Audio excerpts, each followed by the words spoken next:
ឆ្នាំ2025នឹងត្រូវបានចារនៅក្នុងសៀវភៅប្រវត្តិសាស្ត្រកម្ពុជាក៏ដូចជាកំណត់ត្រាប្រវត្តិសាស្ត្រពិភពលោកថាប្រទេសថៃជាអ្នកឈ្លានពានមកលើកម្ពុជាសាជាថ្មីម្ដងទៀត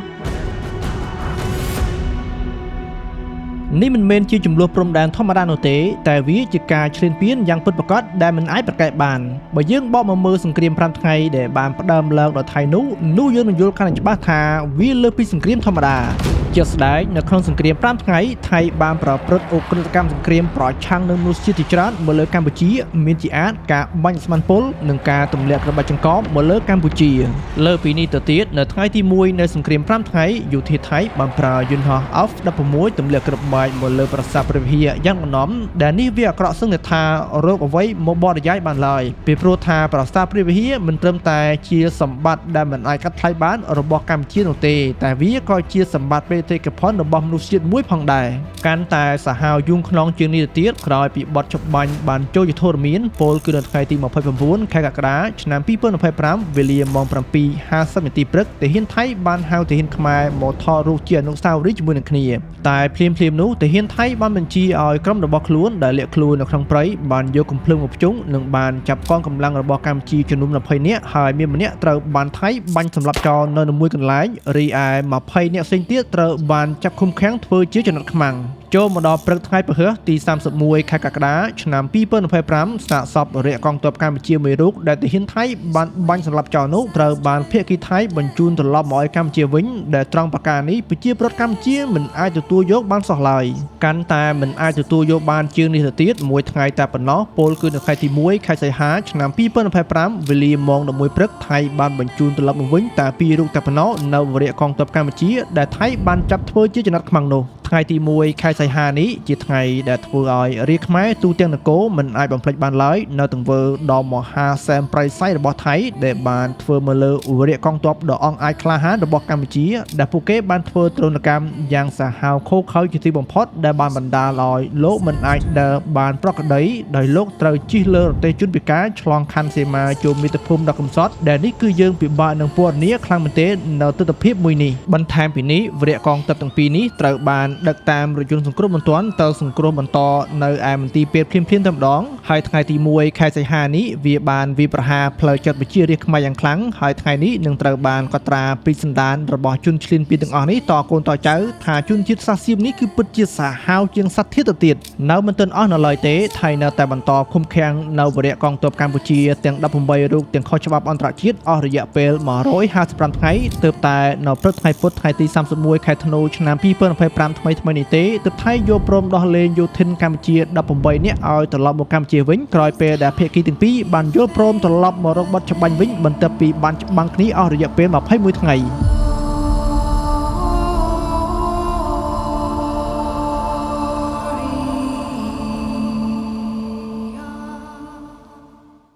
Long ago,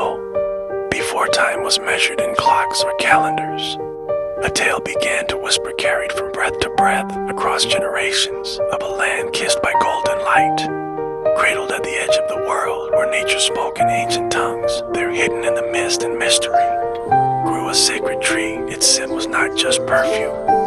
it was prophecy, a power to ward off evil died to invite good to summon fortune. They called it Cleum Changras. Touching each sandalwood, jasmine petals dropping into water, firelight flickering across Kreml. Cushion fades in. This fragrance is your silent empire. Long ago, Needles touching aged sandalwood, jasmine petals dropping into water, firelight flickering across Kreml. A cushion fades is your silent empire. Long ago is yours.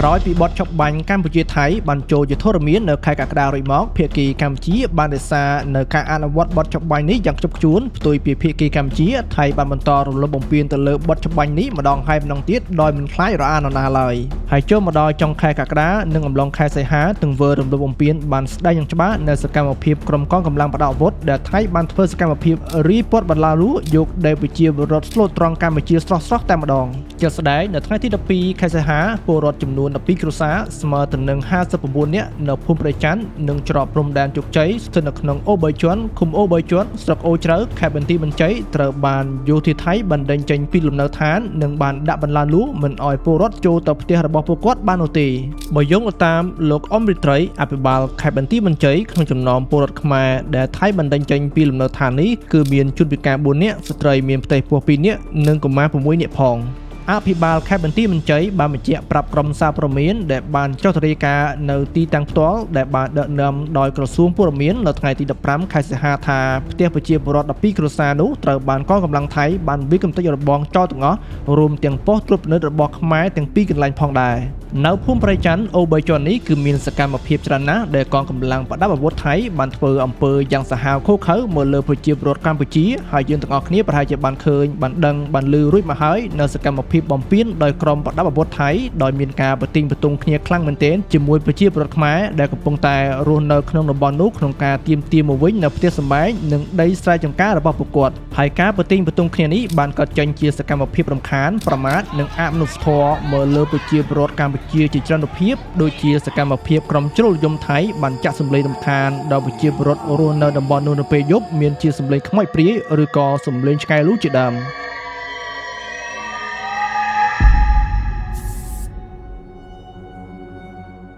អ្វីដែលជាការប្រមាថដ៏ធំធេងបំផុតរបស់ជាតិសាសន៍ថៃមកលើខ្មែរនោះគឺក្រុមជ្រុលយមថៃបានធ្វើការប្រមាថដោយយកឡានដឹកលាមកមកបាញ់ស្រោចលើប្រជាពលរដ្ឋខ្មែរស្ទើរត្រង់នៅភូមិប្រច័ន្ទដែលបន្តធ្វើការតវ៉ាលើការបំពានរបស់ក្រុមយោធាថៃដែលពាត់យកដីស្រែចម្ការនិងផ្ទះសម្បែងរបស់ពួកគាត់ហើយទង្វើដ៏គួរឲ្យស្អប់ខ្ពើមមួយនេះបែរជាត្រូវបានការសាទរពីប្រជាពលរដ្ឋថៃទៅវិញដោយពុំមានការខ្មាស់អៀនបន្តិចណាឡើយជាមួយគ្នានោះផងដែរក្នុងការប្រទីងបន្ទង់គ្នាជាមួយកងកម្លាំងថៃដែលបានពាត់យកដីស្រែចម្ការរបស់ពួកគាត់នោះកងកម្លាំងប្រដាប់អាវុធថៃបានបាញ់ផ្សែងបង្ហូរទឹកភ្នែកមកលើជនស៊ីវិលហើយក៏មានដែរការចាក់សម្លេងរំខានមួយប្រភេទដែលមានការប៉ះពាល់ខ្លាំងមែនទែនដល់ជនស៊ីវិលដើម្បីបំបែកកម្លាំងតវ៉ា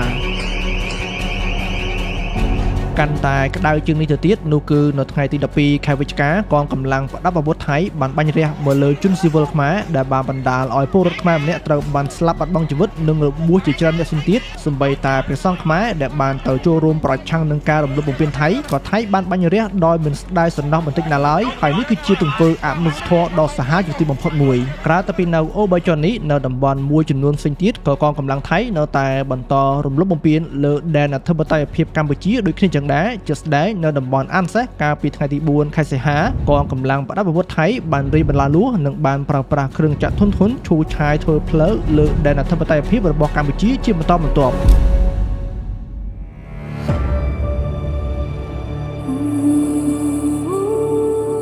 បងប្អូនប្រកាសជាបានដឹងហើយមែនអត់នៅក្នុងករណីនារីពលករខ្មែរម្នាក់ត្រូវបានទាហានថៃចាប់រំលោភបោកនៅពេលដែលនាងវិលត្រឡប់ចូលស្រុកកំណើតវិញបើតាមសេចក្តីរាយការណ៍ទង្វើដ៏ឃោរឃៅរបស់ពួកទាហានថៃបានប្រព្រឹត្តទៅលើពលករខ្មែរខាងលើគឺបានកើតឡើងនៅយប់ថ្ងៃទី15ខែវិច្ឆិកានៅខណៈពេលដែលក្រុមពលករខ្មែរធ្វើដំណើរវិលត្រឡប់ពីស្រុកថៃមកជិតព្រំដែនខ្មែរថៃឈប់នឹងស្រុកគំរៀងខេត្តបាត់ដំបងក្រុមពលករខ្មែរចំនួន13នាក់នៅក្នុងនោះមានស្ត្រីចំនួន6នាក់និងក្មេងតូចម្នាក់ផងដែរនារីពលករខ្មែរម្នាក់ក្នុងចំណោមពលករប្រុសស្រីជាង10នាក់ត្រូវបានក្រុមទាហានឈុតខ្មៅរបស់ថៃដ៏សាហាវឃោរឃៅយ៉ាងតិច7នាក់បានចាប់នាងរំលោភបោកនៅពេលដែលពួកនាងធ្វើដំណើរត្រឡប់ពីប្រទេសថៃមកកាន់ប្រទេសកំណើតវិញហើយថែមទាំងវាយធ្វើបាបទរណកម្មពលករប្រុសៗនិងបានឆក់ប្លន់ទូរស័ព្ទលុយកាក់គ្មានសល់អ្វីសោះឡើយក្រោយពីហេតុការណ៍នេះក្រុមពលករខ្មែរទាំងនោះមិនបានចាំឬស្គាល់ចំណុចដែលក្រុមទាហានថៃចាប់វាយធ្វើបាបនោះទេក៏ប៉ុន្តែពួកគេបាននិយាយថាទង្វើដ៏សាហាវព្រៃផ្សៃរបស់ទាហានថៃគឺបានកើតឡើងនៅក្នុងទឹកដីថៃនៅពេលដែលពួកគេបានធ្វើដំណើរតាមរថយន្ត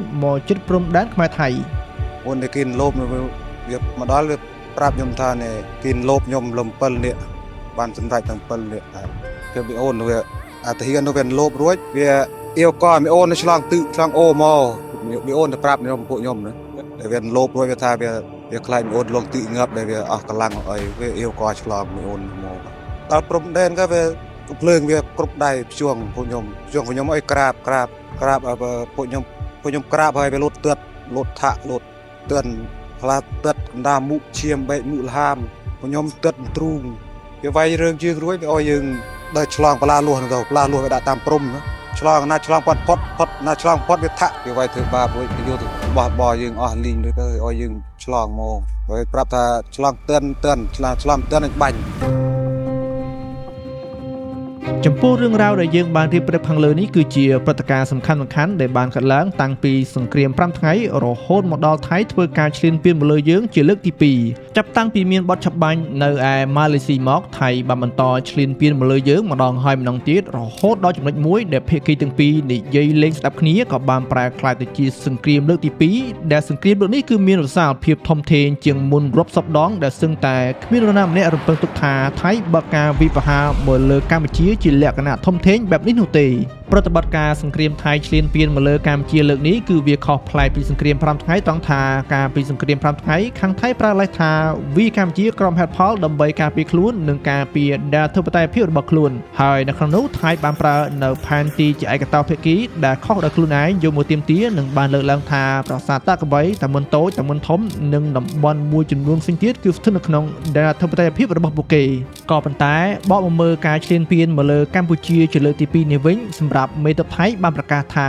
ដើម្បីសន្តិសុខប្រជាជនថៃកងកម្លាំងថៃត្រូវតែបំផ្លាញសមត្ថភាពកម្លាំងការពារជាតិរបស់កម្ពុជាសម្រាប់រយៈពេលវែងនេះគឺជាកម្មវត្ថុដែលថៃយកមកវាយកម្ពុជាជាលើកទី2ដែលថៃយល់ថាសមត្ថភាពយោធាទាំងនេះហើយដែលជាការគំរាមកំហែងដល់សន្តិសុខជាតិរបស់ប្រទេសថៃហើយជាការចាំបាច់ថៃត្រូវតែកំទេចចោលតែម្ដងហើយវាពិតដូចជាថៃបានប្រកាសមែនយោធាថៃបានធ្វើអតិភិបចម្បងក្នុងការទម្លាក់គ្រាប់បែកមកលើមូលដ្ឋានយោធាកម្ពុជាដែលបានប្រើប្រាស់យន្តហោះចម្បាំងរបស់ថៃមានដូចជា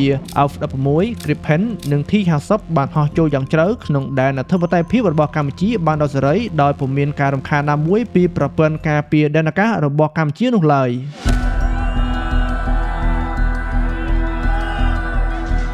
ឥឡូវនេះយើងបកមកត្រួតពិនិត្យមើលនៅវិនាសកម្មធំដែលកងកម្លាំងរបស់ថៃបានបន្សល់ស្នាក់ស្នាមប្រវត្តិសាស្ត្រដែលកូនខ្មែរមិនអាចបំភ្លេចបានចូលបញ្ជាក់ជាមុនបន្តិចថាសង្គ្រាមលើកទី2នេះគឺបានផ្ទុះឡើងនៅថ្ងៃទី7ខែធ្នូឆ្នាំ2025ជាមួយគ្នានឹងដែរយោធាថៃបានប្រើប្រាស់ក្រុមមធ្យោបាយដែលខ្លួនមានដើម្បីធ្វើការឈ្លានពានមកលើកម្ពុជារាប់ចាប់តាំងពីកងទ័ពជើងទឹកកងទ័ពថ្មើរជើងជាពិសេសនោះគឺកងទ័ពខាងអាកាសនេះតែម្ដងរឿងដែលឈឺចាប់ទីបំផុតនៅក្នុងសង្គ្រាមទី2នេះគឺការបាញ់កំទេចនៅប្រាសាទតាកបីដែលជាគេមរតកបុព្វបុរសខ្មែរដែលមិនអាចកាត់ថ្លៃបានហើយការបាញ់កំទេចប្រាសាទនេះគឺត្រូវបានធ្វើឡើងនៅថ្ងៃទី10ដោយយោធាថៃបានប្រើកាំភ្លើងធំបាញ់សម្ដៅទៅលើតួប្រាសាទតែម្ដងដែលបានបណ្ដាលឲ្យរូបរាងនិងរចនាបថប្រាសាទត្រូវបានបំផ្លាញចោលទាំងស្រុងកាន់តែហួសចិត្តជាងនេះទៅទៀតនោះគឺទាហានថៃបែរជានឹមគ្នាស្រែកហូកកញ្ជ្រៀវសប្បាយរីករាយទៅវិញនៅពេលដែលឃើញប្រាសាទនេះដួលរលំរាបទៅនឹងដីដែលទង្វើនៅត្រង់ប្រការនេះគឺបានសបញ្ជាក់យ៉ាងច្បាស់ថានរណាជាម្ចាស់ពិតប្រាកដហើយដែលនេះគឺវាផ្ទុយទាំងស្រុងដោយថាថៃទាមទារថាប្រាសាទតាក្របីគឺជារបស់ខ្លួនហើយបើជារបស់ខ្លួនមែនហេតុអ្វីបានជាថៃហ៊ានលើកដៃទៅបំផ្លាញប្រាសាទដោយគ្មានប្រណីបែបនេះដែលនេះគឺថាគ្មានម្ចាស់ឯណាទៅបំផ្លាញរបស់ដែលខ្លួនខំកសាងនិងមើលថែរក្សាអស់រាប់រយឆ្នាំមកហើយឲ្យទៅខ្ទេចខ្ទីបែបនេះនោះទេគឺមានតែចោលតែប៉ុណ្ណោះដែលហ៊ានធ្វើរឿងទាំងអស់នេះទៅកើត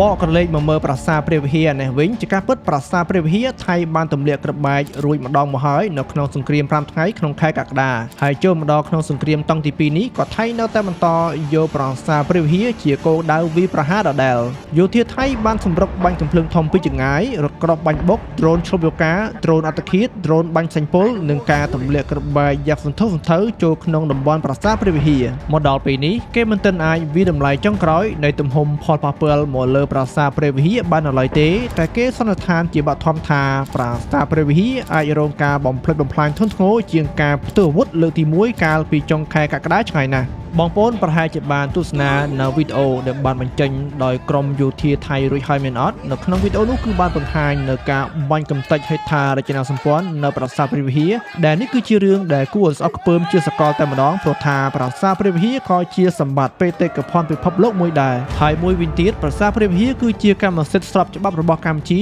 ដែលភាគីកម្ពុជានិងថៃបានដោះស្រាយគ្នាដាច់ស្រេចរួចមកហើយតាមរយៈតុលាការ ICJ ហើយការបំផ្លាញនេះគឺវាបានសបញ្ជាក់យ៉ាងច្បាស់ ថាយោធាថៃបានរំលោភទៅលើច្បាប់អន្តរជាតិដែលមិនអាចប្រកែកបានដោយដែលយើងបានដឹងទាំងអស់គ្នាហើយថាសមត្ថភាពដែនអាកាសរបស់កម្ពុជានៅមានកម្រិតខ្លាំងមែនទែនបើប្រៀបធៀបទៅនឹងថៃដោយនេះហើយនៅក្នុងសង្គ្រាមតង់ទី2នេះថៃមានព្រៀបមកលើកម្ពុជាទាំងស្រុងខាងដែនអាកាសនេះយន្តហោះចម្បាំងថៃមានដូចជា F-16 Gripen T-50 និងដ្រូនឆ្លូបយូការបស់ប្រទេសថៃបានហោះចេញចូលក្នុងដែនអាកាសរបស់ប្រទេសកម្ពុជាបានដោយសេរីពលគឺពុំមានការបាញ់ចាប់ស្ទាក់ណាមួយកាត់ឡើងទៅលើប្រតិបត្តិការរបស់ថៃនៅក្នុងសង្គ្រាមតង់ទី2នេះទេ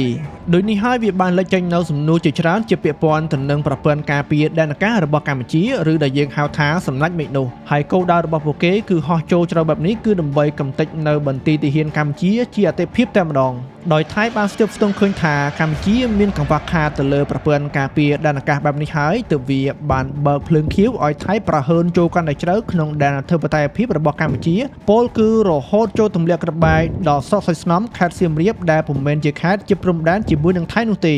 អ្វីដែលគួរឲ្យកត់សម្គាល់មួយផ្សេងទៀតគឺការទម្លាក់ក្របបែកនៅភ្នំសំពៅហ្វ្រឹកបាណន់នៅឯខេត្តបាត់ដំបងដែលមានរយៈចម្ងាយឆ្ងាយមែនទែនពីព្រំដែនការទម្លាក់ក្របបែកនេះបានបង្កជាភាពភ័យខ្លាចយ៉ាងខ្លាំងដល់ប្រជាពលរដ្ឋរស់នៅក្នុងភូមិហើយភាពភ័យខ្លាចក្នុងការទម្លាក់ក្របបែកដែលធ្វើឲ្យប៉ះពាល់ដល់អាយុជីវិតនោះមានប្រជាជនរស់នៅក្នុងភូមិក្មេងចាស់ប្រុសស្រីបានសម្រេចរត់ចេញពីផ្ទះសម្បែងទៅរស់នៅតាមវាលស្រែដើម្បីគេចពីការទម្លាក់ក្របយ៉ាងសង្វេគក្រៅតែពីមូលដ្ឋានយោធាកម្ពុជាហេដ្ឋារចនាសម្ព័ន្ធក៏ជាអ្វីដែលថៃចង់បំផ្លាញដែរហើយជាគោលដៅចម្បងគឺស្ពានសំខាន់ៗដែលត្រូវបានយោធាថៃទម្លាក់ក្របបែកកំទេចចោលដោយមានសំចៃដៃបន្តិចណាឡើយ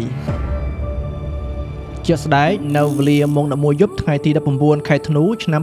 2025 កងទ័ពអាកាសថៃបានប្រើយន្តហោះ F-16 ទម្លាក់ក្របបែកផ្ដាច់ស្ពានបេតុងអូជីកដែលស្ថិតនៅក្នុងភូមិសាស្ត្ររវាងស្រុកចង្កាល់ខេត្តឧត្តរមានជ័យនិងស្រុកសៃស្នំខេត្តសៀមរាបស្ពានអូជីកស្ថិតនៅលើផ្លូវលេខជាតិ 68 ដែលជាផ្លូវផ្តភ្ជាប់រវាងខេត្តសៀមរាបនិងឧត្តរមានជ័យដែលវាបានបម្រើយ៉ាងសំខាន់សម្រាប់ជនស៊ីវិលរបស់កម្ពុជា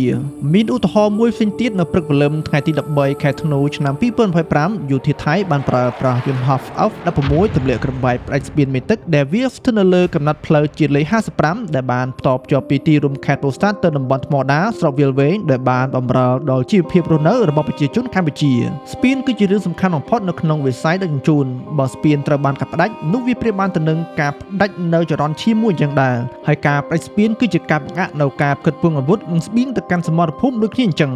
រឿងដែលហួសចិត្តមួយផ្សេងទៀតគឺថៃបានលាបពណ៌មកលើកម្ពុជានោះគឺជាការទម្លាក់ក្របបែកកំទេចកាស៊ីណូមួយចំនួនដែលថៃចោទថាជាការបោះសម្អាតស្កែមនៅក្នុងតំបន់ថៃបានប្រើលេសនេះនិងបានចោទកម្ពុជាដើម្បីបន្លំមតិអន្តរជាតិថានេះគឺជាយុទ្ធនាការទម្លាក់ក្របបែកក្នុងទឹកដីកម្ពុជាដើម្បីវាយកំទេចនៅមជ្ឈមណ្ឌលឆបអនឡាញដែលមាននៅក្នុងទឹកដីកម្ពុជាតែប៉ុណ្ណោះហើយពួកគេបានបញ្ជាក់ថានេះមិនមែនជាការឈ្លានពាននោះទេក៏ប៉ុន្តែវាមិនដូចជាការលើកឡើងរបស់ថៃនោះទេថៃមិនបានទម្លាក់ក្របបែកតែទៅលើកាស៊ីណូឯណាហើយមួយវិញទៀតថៃគ្មានសិទ្ធិធ្វើរឿងបែបនេះនៅលើដែនអធិបតេយ្យភាពរបស់កម្ពុជាឡើយដែលរឿងទាំងអស់នេះគឺជាកាតព្វកិច្ចរបស់កម្ពុជាសុទ្ធសឹកទេតើដែលនេះវាបានបញ្ជាក់យ៉ាងពិតប្រាកដថាថៃពិតជាបានឈ្លានពានមកលើកម្ពុជាមែនដោយមិនអាចប្រកែកបានដោយសារតែការទម្លាក់ក្របបែកចូលកាន់តែជ្រៅដល់អ្វីដែលយើងបានរៀបរាប់ពីខាងលើនេះរួចមកហើយដែលនេះវាបានបង្កជាផលប៉ះពាល់យ៉ាងខ្លាំងដល់ប្រជាពលរដ្ឋស្រុតត្រង់ដោយនេះចង់មិនចង់ពួកគាត់ត្រូវតែបង្ខំចិត្តចាក់ចេញពីផ្ទះសម្បែងមួយរយៈដើម្បីគេចខ្លួនចេញពីការទម្លាក់ក្របបែកពីសំណាក់យោធាថៃ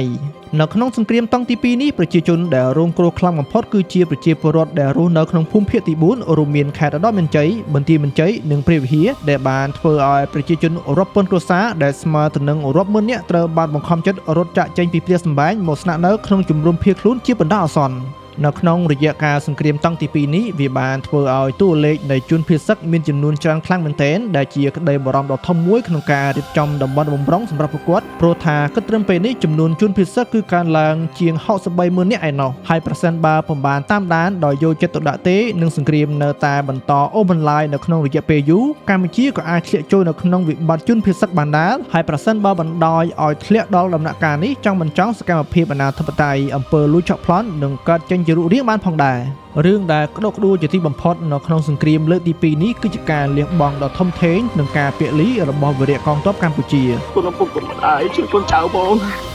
មើលត្រូវ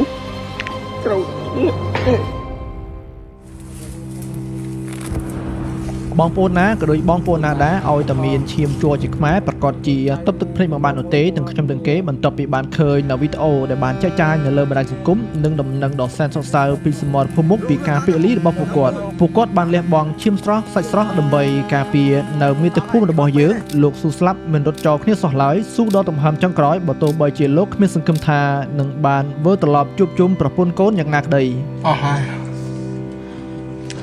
ប៉ុន្តែទៅផ្ទះរត់ទៅផ្ទះទៅរត់ចឹងណាបាទបងប្អូនចឹងទៅរងឲ្យស្គាល់ផ្ញើខ្សែកទៅប៉ុនបងផងណាបាទផ្សេងគាត់ត្រូវរបួសច្រើនមុនជើងដើរអួយទេហើយការចាញ់រួចនេះជាវីដេអូដែលបានបង្ហោះដោយក្រុមយោធាថៃដែលពួកវាបានប្រមាថមកលើវីរៈកងទ័ពកម្ពុជាដោយបានកាត់យកផ្លាកសញ្ញានានាចេញពីឯកសណ្ឋានរបស់ពួកគាត់រួចមកពួកវាក៏បានបង្ហោះជាសាធារណៈដើម្បីវាយប្រហារទៅលើសង្គ្រាមចិត្តសាស្ត្រជាមួយកម្ពុជាអ្វីដែលមិនអាចនឹងស្មានដល់នៅក្នុងវីដេអូនេះវីរៈកងទ័ពពាក្យលីម្នាក់នេះពិតជាមានអាយុក្មេងខ្លាំងមែនទែនហើយគ្រួសាររបស់ពួកគាត់បន្ទាប់ពីបានឃើញនៅវីដេអូនេះហើយក៏មានប្រកាសចិត្តថាជាសាច់ញាតិរបស់ពួកគាត់នោះដែរតែបន្ទាប់ពីទទួលបានដំណឹងពីជួរមុខច្បាស់ការហើយទឹកមុខក៏បានប្រែមកសោកសៅទឹកភ្នែកក៏ចាប់ដើមបន្តស្រក់មកដោយមិនដឹងខ្លួនសម្លេងយំក៏បានពន្លឺឡើងគ្រប់គ្នាហើយនេះគឺជាការពាក្យលីដ៏ធំធេងបំផុតរបស់គាត់ដែលកូនខ្មែរគ្រប់ចំនួនត្រូវតែចងចាំនៅការពាក្យលីមួយនេះបង្វែរអារម្មណ៍បងប្អូនមកចាប់អារម្មណ៍លើវីរៈកងទ័pomម្នាក់នេះវិញបើទោះបីជាលោករក្សាបានជីវិតក៏ដោយក៏ប៉ុន្តែលោកត្រូវបានបាត់បង់ភ្នែកទាំងពីរហើយពីអំណេះតទៅលោកប្រហែលជាពុំអាចមើលឃើញបានទៀតទេនៅពិភពលោកមួយនេះមុខមាត់ប្រពន្ធកូនជាទីស្រឡាញ់និងញាតិមិត្តបងប្អូនទាំងឡាយនឹងក្លាយទៅជាការចងចាំដ៏ល្អបំផុតនៅក្នុងដួងចិត្តរបស់លោកទាំងអស់នេះជាព្រឹត្តិការណ៍សំខាន់